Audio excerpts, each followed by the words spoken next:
Welcome back to the Our View podcast. On today's episode, I welcome my guest, Jimmy Clare. Join our conversation as we discuss his life living with autism and spinal stenosis, the need for more adaptive and accessible health and wellness programs, and the importance of having those who live with disabilities at the table when creating new products.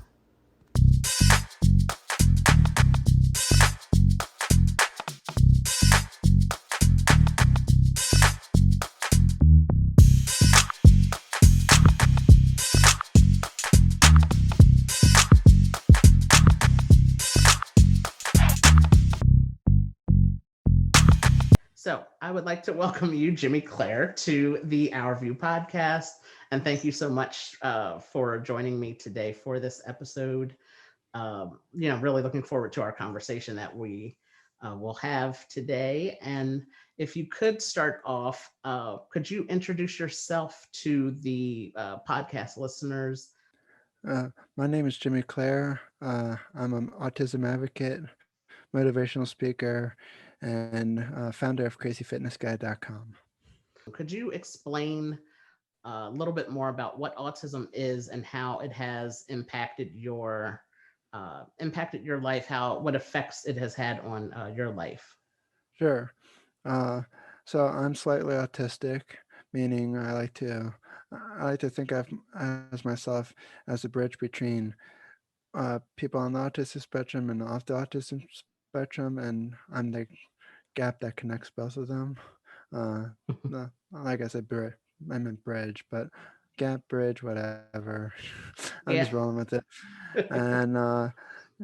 And so what I so I think that the best way for me to explain what autism is to quote Temple Grandin, because she says it better than me.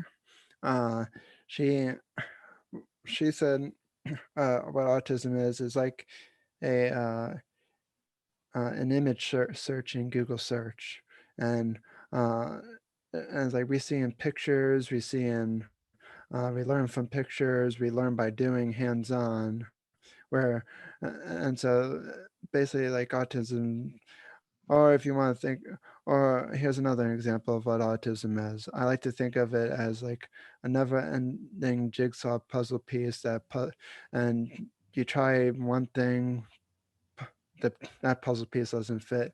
Try another thing, still doesn't fit. The only time when it fits, once the puzzle's done, is at the end of life. Oh wow.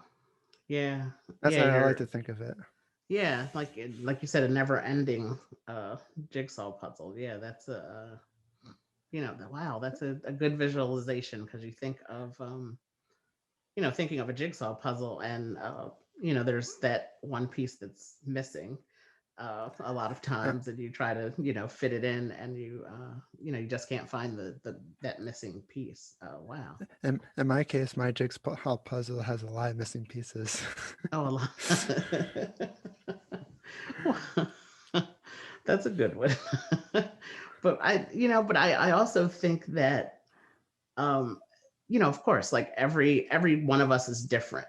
We have differences, and we are all unique in our own special ways. And I think that uh, it's the same thing with spina bifida. They refer to it as a snowflake disease, snowflake diagnosis, because every person is different. Every person who has spina bifida is different.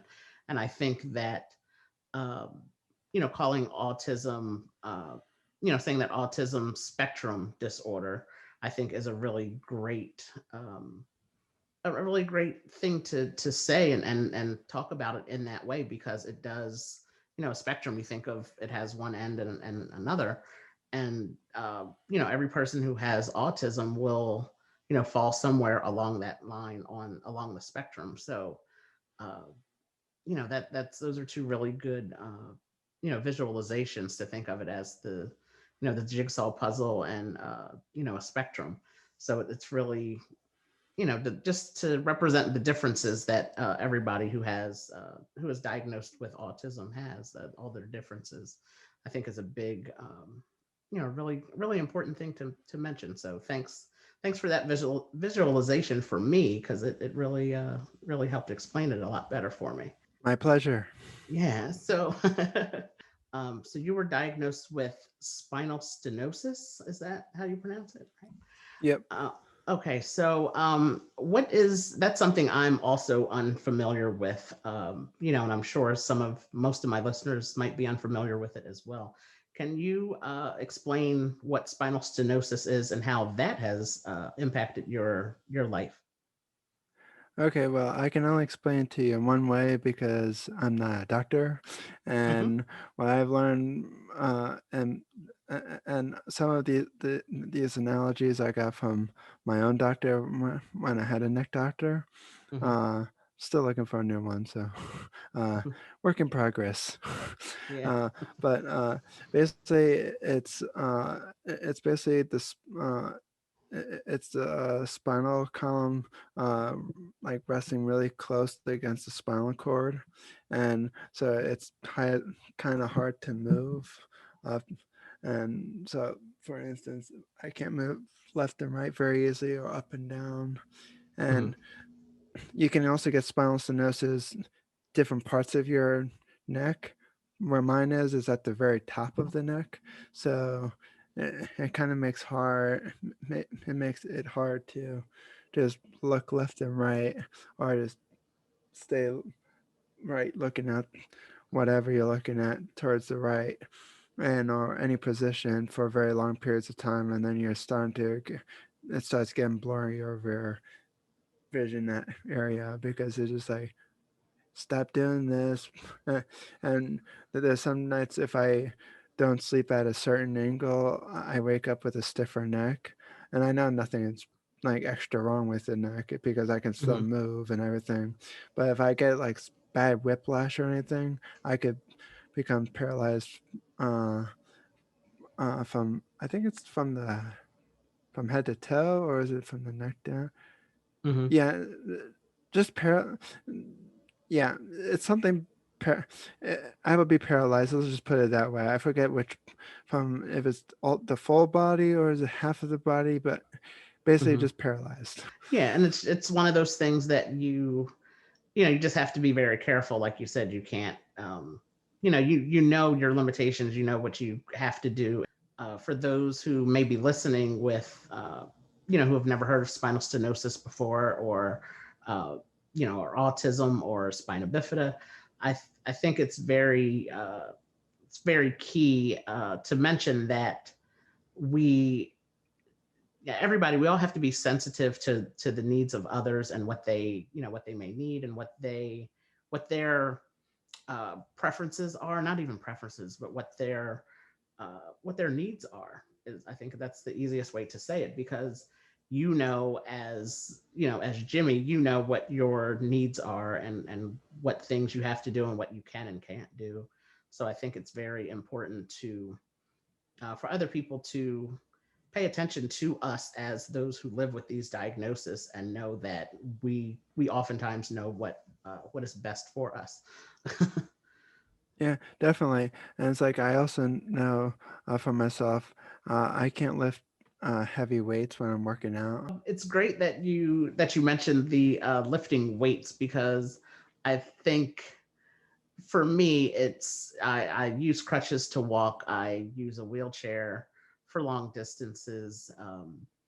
So it's like I'm constantly getting a workout, uh, even though I walk with, I wear braces on my legs, and even though I can walk, when I'm in the house, I don't have my braces on, so I still have to crawl. So I'm still using my arms to get around. So my arms never really get a break. So uh, oftentimes I get questions related to working out.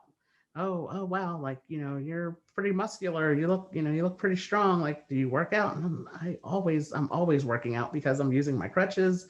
I'm lifting my body with that. I'm crawling and supporting my body weight with my arms when I crawl around. I'm using my wheelchair. That's a workout that gets the cardio going, my heart moving. So I typically don't. I have small weights around the house. Maybe I think they're 10 or 12 pounds or something like that. Nothing heavy at all that I will uh, just to keep my range of motion going with my arms, just because I haven't been using my crutches or the wheelchair too often because of being in the house so much over the last year. Uh, just to keep active a little bit, I will pick up the weights. But as far as going to the gym, I used to back. I mean, it's been years. I'm old now, but when I was in high school, I would, I belonged to a gym and I would go for a couple times a week. And primarily, even then, I would go to the gym because they had an indoor pool. So it was great. It was great in the wintertime to be able to go swim indoors. And they had a hot tub that I was able to get in. And that just helped me with everything, being able to relax in the hot tub with the jets, hitting my back Now I and wish my I had a legs. hot tub. Yeah, I wish I did too. I really wish I Where's my did too. hot tub? Right. Yeah, so that was so that was my thing back then. Now I again, not this past year, not so much, but I haven't been doing it as often as I have in years past, but I would go and wheel in my wheelchair for a couple of miles just to keep the workout going.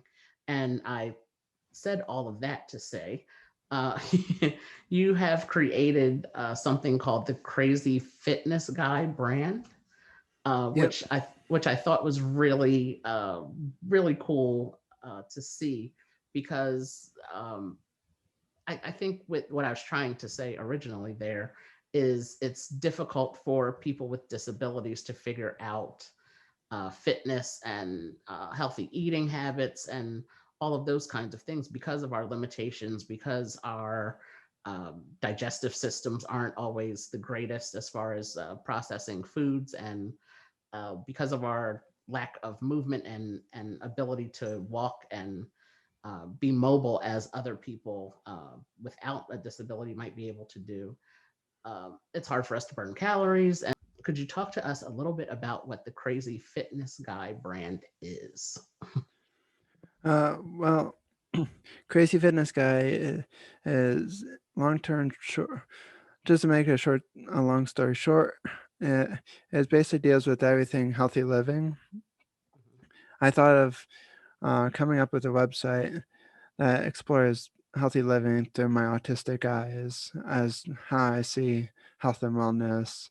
Um, uh, uh, and that's different from different from other from different personal instead of like just reading the same websites from different personal trainers or um, just about like anybody else talking about health and wellness or like men's health. They have the same things over and over again. They just different different variants of it. And I'm not saying it's bad content or anything, but uh, but there's but but there's not like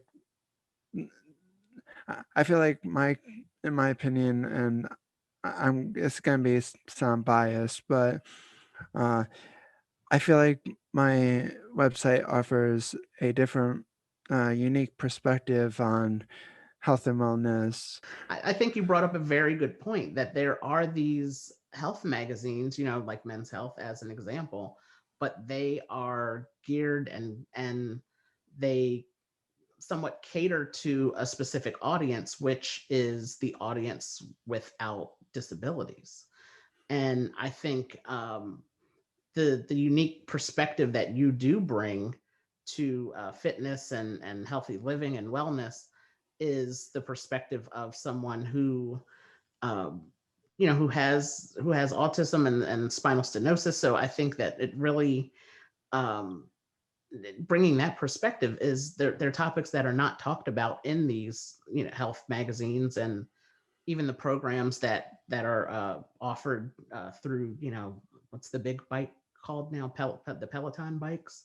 Yeah. Like that would be great if Peloton could come out with a hand cycle version of it where people who are paralyzed or people like myself who have limited Well, movement in their legs. I think Beachbody should come up with something like that because they have so many trainers under Right. their platform. And it's like somebody should, even if you can't like specifically make a program, make it so that, okay, test it with somebody who is in a wheelchair, or make modifications for people on the wheelchair, in a wheelchair, Absolutely. or it doesn't even have to be a wheelchair, just anything, Right. or I mean, the reason I'm saying anything is because there's so many different challenges out there. And that's so true because, my experience is mobility, but your experience is different. And I know, like, for instance, sensory, people who have sensory issues where, they can't hear the loud music and, the flashing lights and things like that. So to come up with something that's a sensory friendly version of, the workouts where it's, maybe a little more calm, that's what I truly feel like these great platforms. Like, I know people that have bought the Peloton bikes, in the last year, and they're great workouts for people. And it's like, yeah, I would love that kind of workout at home where I don't have to leave my house, but I can't pedal a bike. Uh, so it's really important to have this conversation specifically because uh, there are some changes that could be made, and there are adaptations that could be made, and they're most likely easy fixes. And I think they're missing out on a large audience that could definitely benefit Especially from because these. especially they have the money to do it too. Right, exactly. And Where that you and me, where we have money, but we don't have that kind of money. right, We don't have yes, just money. Hey, we're gonna fix this, no matter how much money it costs. Where we, well, crap, we only have so much money to blow. right, yeah. And it's those types of conversations, I believe, that really and truly need to be had, to start making these changes. Because even I remember it was probably might be going on 3 years or so soon. I went to a gym, and a friend of mine referred me to a gym and said, it's a great gym. It has an indoor pool, which is, again, that's like my number one feature. If you have an indoor pool, I'm all about it.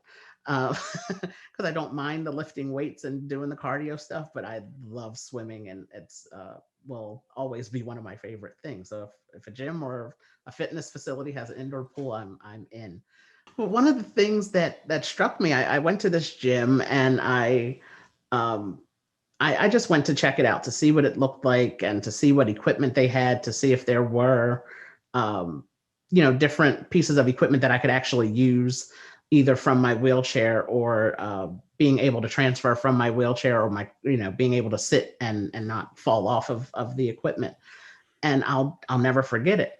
There was a personal trainer there who saw me talking to the person from the front desk who was walking me around, giving me a tour of the facility. The personal trainer looks at me in my wheelchair and he says, "Hey, are you signing up today?" And I said, "Well, I don't know. I was thinking about it." He goes, "I think you are, and I think you want me to be your personal trainer."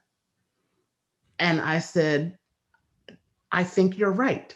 And I signed up that day because I had never had someone approach me in that way that wasn't afraid of my disability. I've been to gyms before.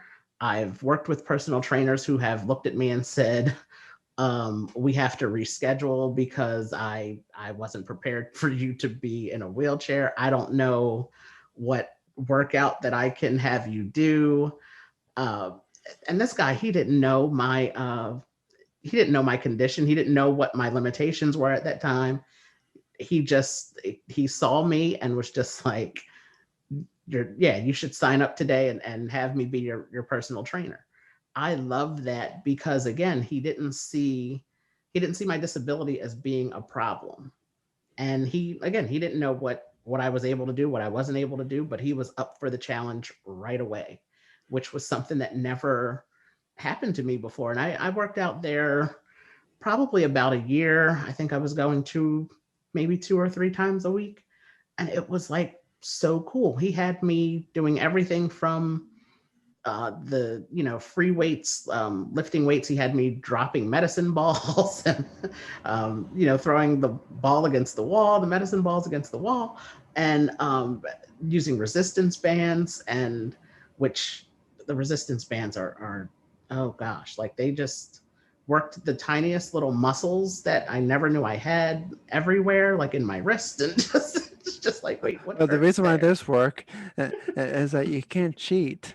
Right. Yes, because it was like, why does that hurt? I didn't know there was anything there. Like I thought it was an empty space there in my wrist. I didn't know there were these, these That's muscles. a And sad wrist. yeah, and so he really just, and by the time I signed up for my first session with him, he had a whole, hour and 15-minute workout for me that that I did. And he kept me moving for that, that whole time, and every time I met with him.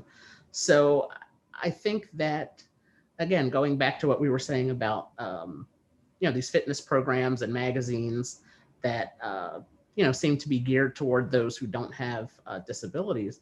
I think they should be challenged, and uh, I guess yeah, challenged is a good word. They should be challenged to come up with creative ways to incorporate workouts and fitness and nutrition programs for those who have specific disabilities, whether they are, visible disabilities or invisible disabilities. I think it's, yes, Beachbody needs to do it. The Peloton people need to do it, and the small Planet Fitness, all these gyms that exist that you see the commercials for all the time. Uh, I've mentioned it before on a lot of podcast episodes that I've recorded. We've done a lot better with seeing a more diverse crowd in relation to race and gender. So you see more males and females in TV and commercials and movies and all of that. And you see more African Americans and Asians and Caucasians. So the diversity in those two ways have been making great strides, and they've done better with diversifying uh, TV and commercials and things like that in those ways. But you still see a lack of people with disabilities, and uh, just different types of differences in general, besides race and gender. So I think they all need to be called to the table, and just incorporate something that where people with disabilities, again, whether they're visible or invisible, uh, where they can be included, where our community can be included in, uh, this whole wellness trend. And to wrap up the conversation here, and as I do on all of my podcasts, I end with the same question, because everybody's answers are so great and so different all at the same time. So I would just like to ask, what is it that you would want the world to know about those who live with disabilities? I would say don't think of it as a disability, even though the government classifies it as a disability. Uh, just think of it as I saw this one great. It was it was an article or was an image on social media, and think of it as a different ability, not just a disability. It's just negative, and it's like, okay, I'm autistic. I learn Hmm. differently. Who cares? And I was like, Right. I was like, I know there's more people out there who have severe autism than I do. Hmm. I, I totally get it, but we just need to find the right tools that works for us. I and it's like, I'm going to give you a quick example.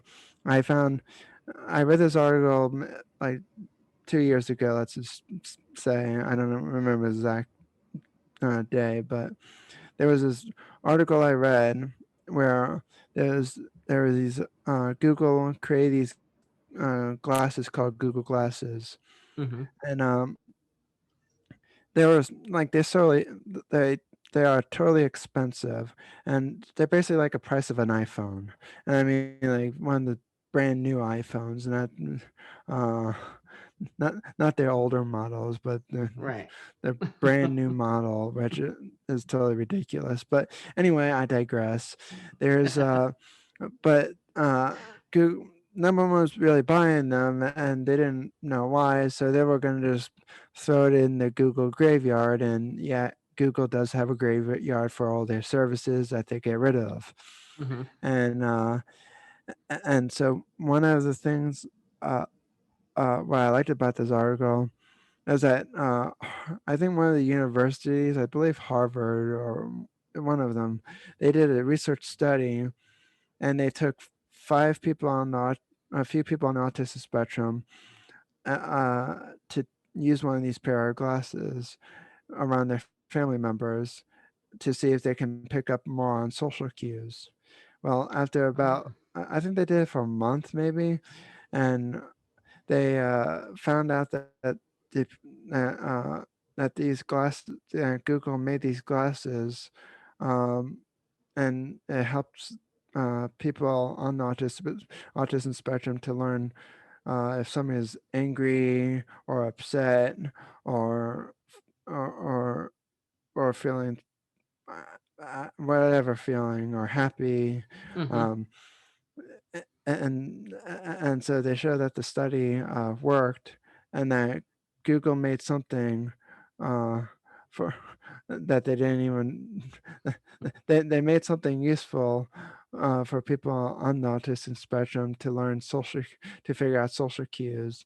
And when I saw that, and it's like, okay, where was this technology when I was growing up with autism? Because I would have loved to have a Right. cheat sheet like that. And Yeah. I still sometimes have trouble with that, but not always. But I was like, man, I was like, is this person feeling angry or pissed off or Hmm. and so I feel like we just need companies out there like Apple, Google, Microsoft, every big tech company out there. And I'm not saying like, oh, this is your main focus, but if you come up with a new product, try to integrate with people who are on the autistic spectrum or any different ability out there to gear for that product, because it is another market. Think of it as, for them, I would say to them, think of it as another stream of revenue. As like, so you're focusing on, I don't know, four markets right now. Well, put in a fifth one. It's not going to Right. hurt your revenue.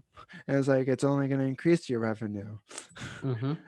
Uh, Yeah, and I think it's very important that, um, again, it's like you said, it's another market of people that they're absolutely missing out on, um, that would love to buy more of their products if they were more accessible and inclusive for those of, for those of us who need, special adaptations for, for products, like for technology products like that.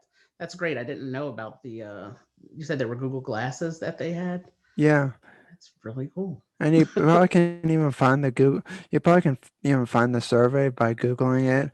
It is like I forgot to save it like years ago, but it was a good article though, and Google actually kept the glasses alive and not throwing them their uh, into their uh, Their graveyard. graveyard. It's like Yeah. good, another thing less not added to their graveyard. I wonder what's next. Yeah, I really think that your answer is, really great because, like you said, you have autism, you learn differently.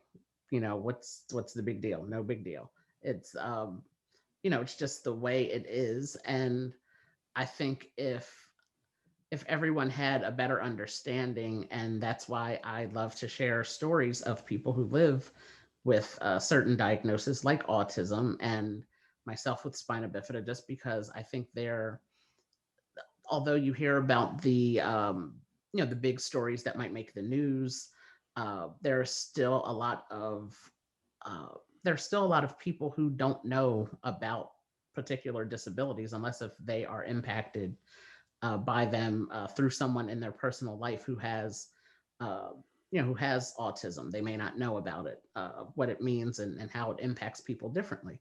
So I think if it became more of a well-known and more general topic of conversation through, like you mentioned, technology companies like Apple and Google and Microsoft and all the others, I think it would.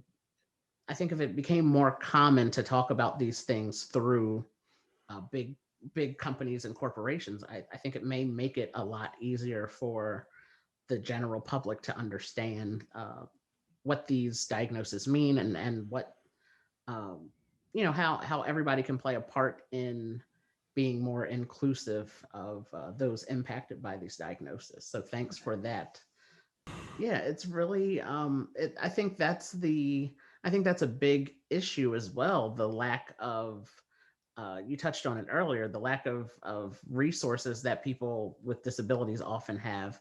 The lack of money that we have sometimes prevent us from experiencing things that are beneficial to us. We talked about it earlier. A gym membership. Gym memberships are can be really expensive depending on the that can cost a lot of money for anybody. But for people who have disabilities who are often on fixed incomes with receiving their disability checks, like it's do you want to spend that money? Yes, it's to benefit your health and to benefit working out, the benefit of working out and all of that. But it's like we have to be very careful with how we spend our money because we get the check once a month. So it's it can be very difficult to really uh, I think it can be very difficult to make that decision to say like, okay, I'm going to put my money into this health and fitness program. So um, yeah, I think the lack of having technology and things available to us is a big big thing that we would benefit more from if things were made more uh, readily available to us and also affordable to us and our budgets. But that's a Not $3,000 price range. right. That's another topic for another day. But it's You need a really part just two on this. yes, we definitely will. And I really think we should because uh it does. There are things that need to be changed with within the fitness and wellness world. The big thing recently you heard a lot of the gluten free diets and things like that because there are a lot of people who have gluten allergies or gluten sensitivities and there are other issues out there where people can't eat certain foods or for whatever reason it may be, and I think that needs to be part of the discussion as well. Like with my body system, I can't eat certain foods and I can't drink too much water or eat too many fruits and vegetables.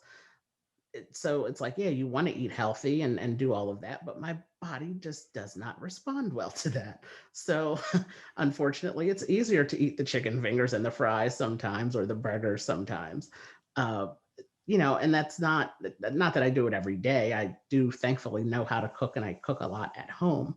Um, but it's just that those types of discussions need to be had, and I think that uh, it's important that you and I are having this conversation, and hopefully that when this episode is out, that hopefully there are some people who hear this that agree with us, and like you said, hire you to talk about it and have us on some panels or some creative boards or something like that to come up with some better options that are more inclusive of a wider range of people within the world to that can benefit from their programs, their services, their equipment, and all of that. So I think this is definitely just the beginning of a great, part 2 and 3 and however many parts we need to create, until we get till we get to the top and get these people in the room and can really start making changes, because I enjoy the working out. It's, it's fun, and uh, it's great to be able to work out and move as much as I'm able to move, and uh, but to have something available to me from one of these big companies that are, that have been really benefiting from sales over the last year, especially, I think that would be great. That would be really great to have. So thank you. Thank you for joining me on this episode. I appreciate it. I appreciate your time. And before we wrap up, can you just let people know where they can find you on social media, your website, Instagram, and all of the places? Well, that would be an understatement because I'm like pretty much everywhere. Uh, but the best place you can learn more about me is go to crazyfitnessguy.com. Crazy Fitness Guy you can pretty much find on every single platform for podcasting and everything. Uh, oh, and I just wanted to and if you want to follow me, you can follow me on Facebook and Instagram at jimmy.clare.speaker. And you can follow me on Twitter at Jimmy Clare Speak. And if you, and also just real quick, notice that Crazy Fitness Guy podcast also has its own live streaming that will be coming soon uh, to YouTube and Twitch. So Oh, make sure you great. subscribe. But Jimmy, thank you so much for your time today. I appreciate it, and I'll definitely stay in touch, because as I did say, and I'm honest about this. I really want to continue this conversation with some other, fitness and wellness and health and wellness people, to, to really discuss how we can start making changes in the fitness world to make these magazines and publications and other big time companies to, make them more aware of the disabled community, and that we do exist, that we're out here, and we would love to uh, be a part of their programs, and their fitness journeys as well. Like we have fitness journeys to share of our own. So thank you again, and I will be in touch with you soon. Thanks for having me. Oh, you're welcome. Have a great day. You too. All right, thanks. Bye. Thank you for listening to this episode of the Our View podcast. Leave us a review wherever you listen and let us know what you liked about this episode. Subscribe to our YouTube channel and be sure to follow us on all social media platforms for more disability related content at Our View for Life. That's OurView, the number 4, LIFE. If you listen to this episode on your phone, take a screenshot and post it to your Instagram or Facebook stories and be sure to tag us. We thank you for listening and take care.